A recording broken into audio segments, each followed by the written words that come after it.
Comecei pequeno, comecei comprando insignificância, né? O universo, ele oferece para você uma perspectiva fantástica, fantástica. É uma pena que o brasileiro, ele não tenha tido a preocupação de examinar isso, entende? E ele, segundo a minha observação, ele sempre tem sido monitorado pelo banqueiro no sentido de seduzi-lo a dizer, olha, se você comprar ações, vai ficar pobre de repente. E não é. Ele pode ficar rico de repente. Pobre nunca. E o brasileiro hoje ele não compra ações porque ele tem medo de entregar os seus recursos para pessoas competentes. E aí ele prefere entregar seus recursos para pessoas incompetentes. Tá entendendo? É preciso que você tenha um elenco de fundamentos que possam te conduzir a você exercitar uma carteira de renda mensal. A minha visão principal é carteira de renda mensal, que eu faço isso desde 1971 e vou continuar fazendo até não poder mais. Porque é a única trajetória capaz de te conduzir ao quê? A você ter um futuro estável, tá entendendo? É a única trajetória, não existe outra. Em 1971, quando eu resolvi criar uma carteira de renda mensal, eu pensei da seguinte forma: se eu quero ter uma carteira de renda mensal, eu tenho que ter uma remuneração mensal, é isso? Se porventura eu comprar ações de uma empresa que paga dividendo uma vez por ano, eu tenho que ter ações de 12 empresas que pagam uma vez por ano, porque são 12 salários, né? Tem um 13º, então 13. Se eu comprar ações de empresas que pagam dividendo semestral, eu tenho que ter a metade. E esse, o princípio é esse. Então, essa foi a diretriz básica que nos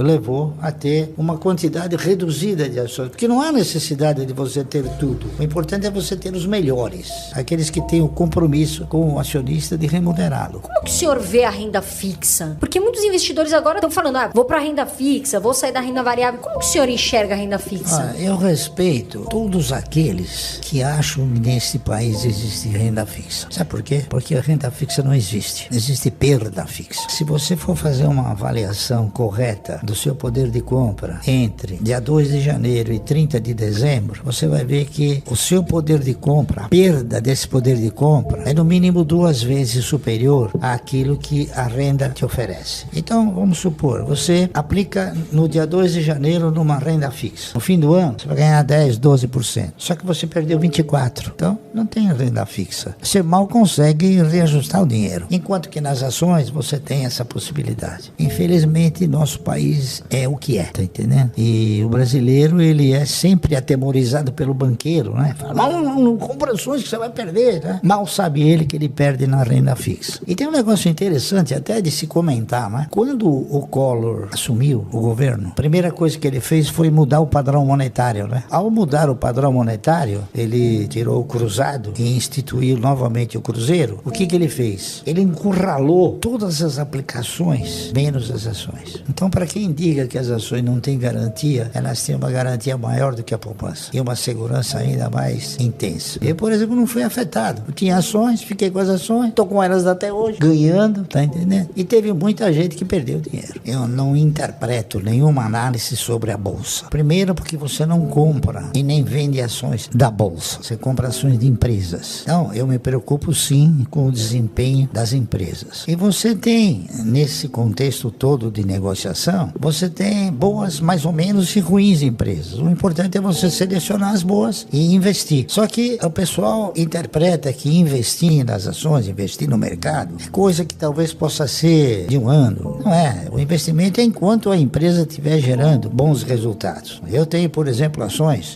de inúmeras empresas há muitos anos, né? Eu tenho ações do Banco do Brasil que eu comprei a 60 centavos. Então o cidadão vai falar, basta matar 36, por que você não vende? Porque não é um bom negócio vender. Ao contrário, tá entendendo? Por quê? Porque o Banco do Brasil me dá sistematicamente dividendos. E o que importa numa carteira de renda mensal não é quanto ela vale, e sim quanto ela te proporciona de recursos. Porque o patrimônio, no meu conceito, ele contempla o ego, mas ele não te põe dinheiro no bolso. Te põe dinheiro no bolso é o dividendo, tá entendendo? Então eu já aprendi e tento mostrar para as pessoas, por exemplo, os camaradas compram uma ação por 1 e veio 90 centavos, ele não ficou pobre nem perdeu tudo. Houve uma oscilação porque o mercado, ele é de renda oscilante, mas o que vale são aqueles recursos que você obtém através do quê? Através da distribuição dos resultados das empresas. Esse é o fator principal. Eu acredito que investir em estatais mais. Na Holanda, na Alemanha, na Bélgica, nos países desenvolvidos, onde os administradores são administradores competentes, vale a pena. Eu compraria ações dessas empresas. Só que aqui no Brasil é difícil você recomendar. Parce, o setor elétrico, quais são as 3 ações que o senhor mais gosta? Todas. Eu gosto de todas aquelas que geram e transmitem. Aquelas que distribuem, não. Porque o custo de geração e o investimento em geração, como o investimento em transmissão, é muito menor do que o investimento em distribuição. Distribuição, a empresa tem 70 mil clientes, né? E na transmissão tem 1 ou 2. Então, o custo é sempre menor. O custo de operação, consequentemente, o resultado é sempre mais significativo. Os melhores setores para você investir são aqueles sem o qual uma economia não funciona. Então, você tem energia elétrica, bancos comerciais, telefonia, tá entendendo? Saneamento, o senhor gosta? Saneamento eu não aprecio muito.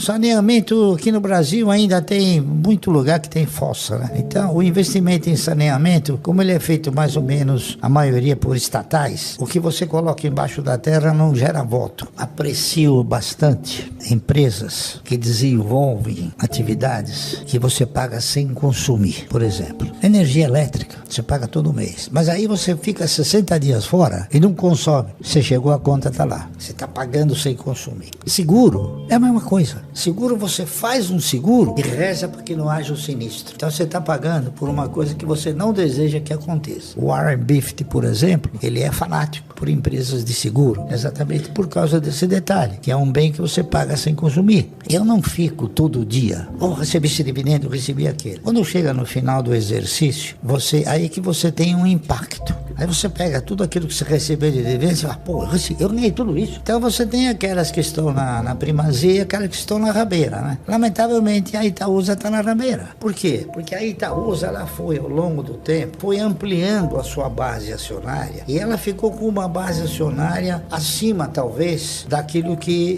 se recomendaria para ela gerar um bom dividendo. Então, na hora que ela distribui um dividendo, o rateio é sobre muitas ações. Então, dá zero nada, tá entendendo? Então, o meu foco é o dividendo. Teve ações que pagaram um dividendo X, ela pagou uma insignificância. Cai fora, tá entendendo? Aqui não há amores, há resultado. A Itaúsa é uma boa empresa, não há dúvida nenhuma. Mas eu troquei por outra que me paga mais dividendo. Olha, o fundo imobiliário, a exemplo de todos os fundos, eles não geram um bom resultado para o cidadão. Os fundos imobiliários, eles estão lastreados em quê? Na locação de lajes corporativas ou não. O nosso país, ele tem uma indecisão muito forte com relação aos agentes econômicos. Então, de repente, a economia sofre um problema qualquer e as locações, elas passam a diminuir ou então até a inexistir. Agora, imóvel, ele é bom dentro da questão oportunidade. Como investimento para gerar renda, não é um bom negócio. Oportunidade, então você diz assim, comprar ele abaixo do preço, e vender. Uma boa oportunidade e colocar ele à venda e ganhar com essa operação. Isso, né? Sim, é isso aí. Bom, as lições são um exemplo simples, tá? É você comprar aquilo que tem perspectiva de resultado. Não comprar fantasia e não comprar aquilo que não seja o óbvio. O brasileiro, ele adora a fantasia e ele sempre desprezou o óbvio. Por isso que ele não ganha. Porque ele escuta, por exemplo, centenas de casas de análise da palpite. Se você for pegar 95% desses palpiteiros, eles não têm ações, eles não têm carteira de ações e dá palpite sobre ações, entendeu? Eu não, eu tenho uma carteira de ações e eu dou a recomendação baseado no quê? Baseado numa cultura, baseado em experiências e baseado numa postura também, né? De investidor. Você sabe quem é o caçador de passarinhos mais competente do mundo? Quem? É o jacaré. Jacaré. Porque ele fica com a boca aberta, esperando o passarinho vão comer a comidinha no dente dele, fechou, competência total. Eu faço isso com o recurso, o dinheiro fica lá. Aí, foi ruim, começou a cair, ótimo, agora eu vou comprar. Porque eu procuro comprar sempre quando o preço é muito mais sugestivo, não é isso? Parce, quais são 3 empresas que o senhor não tira da carteira? Bom, todas as minhas empresas eu não tiro da carteira enquanto ela não chega na situação que chegou a Itaúsa.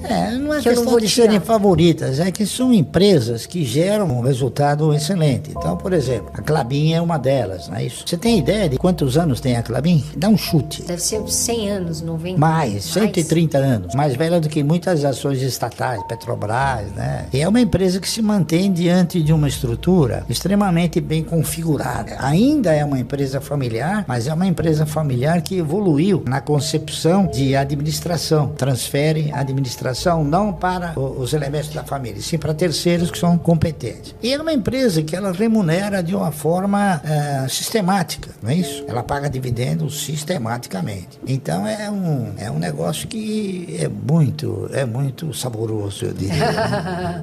E outras duas, Barsky? Bom, eu diria também o Banco do Brasil, porque o Banco do Brasil, ele é a única empresa estatal que tem um bom dono, que se chama Previ, porque ela também é uma empresa controlada pelo governo, né? Mas ela tem a Previ. E a Previ não são os políticos, são os ex-funcionários, entendeu? Há uma preservação muito mais eficiente no caso do Banco do Brasil. E uma terceira empresa também, eu diria a Unipar, da qual eu faço parte como membro do conselho, né? Que são atividades que são importantíssimas numa economia, tá entendendo? Mas eu tenho outras também que são importantes, né? E que eu também não declinaria porque tenho absoluta certeza que elas nunca vão me decepcionar. Barsky, você pode citar algumas empresas que você considera que estão baratas e pagando bons dividendos neste momento atual? A Vibra paga um bom dividendo, a TRPL paga um bom dividendo, a Taesa paga um bom dividendo, a própria CEMIG também paga um bom dividendo, se você for olhar o custo-benefício, né? A Klabin também, a R$4, paga um bom dividendo. Essas empresas, se você comprar, você nunca vai perder.